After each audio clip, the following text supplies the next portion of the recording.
કોઈ પણ ક્ષેત્રમાં સફળ થવા માટે પહેલાં આપણે આપણી જાત ઉપર ભરોસો કરવો તે ખૂબ જ જરૂરી છે. બીજા લોકો પાસે શું છે અને કેટલું છે તે જાણવા કરતાં આપણી પાસે શું છે અને કેટલું છે તે વધારે મહત્વનું હોય છે. કેટલા લોકો આપણાથી આગળ નીકળી ગયા તેના કરતાં આપણે કેટલા લોકોથી આગળ છીએ તે વધારે મહત્વનું હોય છે. જિંદગીમાં સફળ થવા માટે ગૌતમ બુદ્ધે કહેલા આ 5 વાક્યો અનુસરવા ખૂબ જ જરૂરી છે. પહેલું, મારાથી નહીં થાય.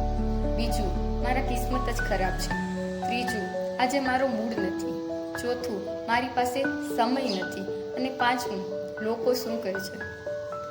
જો જિંદગીમાં આ વસ્તુને સાઈડમાં મૂકીને તમે કોઈ બી ક્ષેત્રમાં મહેનત કરશો તો તમને જીવનમાં એક દિવસ તો જરૂર સફળતા મળશે. એક દિવસ ઠોકર લાગશે, ફરી પ્રયાસ કરવાનો, બીજા દિવસે ઠોકર લાગશે, ફરી પ્રયાસ કરવાનો, પરંતુ હંમેશા યાદ રાખવાનું કે નિષ્ફળતા એટલે હાર નથી. નિષ્ફળતા એ સફળતા તરફનું એક પગલું છે. એટલે તો સ્વામી વિવેકાનંદનું આ વાક્ય આપણે હંમેશા યાદ રાખવું જોઈએ કે ઉઠો, જાગો અને ધ્યેય પ્રાપ્તિ સુધી મંડ્યા રહો. સફળતા ઉપર મને એક શાયરી યાદ આવે છે કે રાસ્તે कहाँ मिलते हैं जिंदगी के सफर में, रास्ते कहाँ मिलती है जिंदगी के सफर में, मंजिलें तो वही हैं जहाँ ख्वाहिशें थम जाए, मंजिल तो वही है जहाँ ख्वाहिशें थम जाए.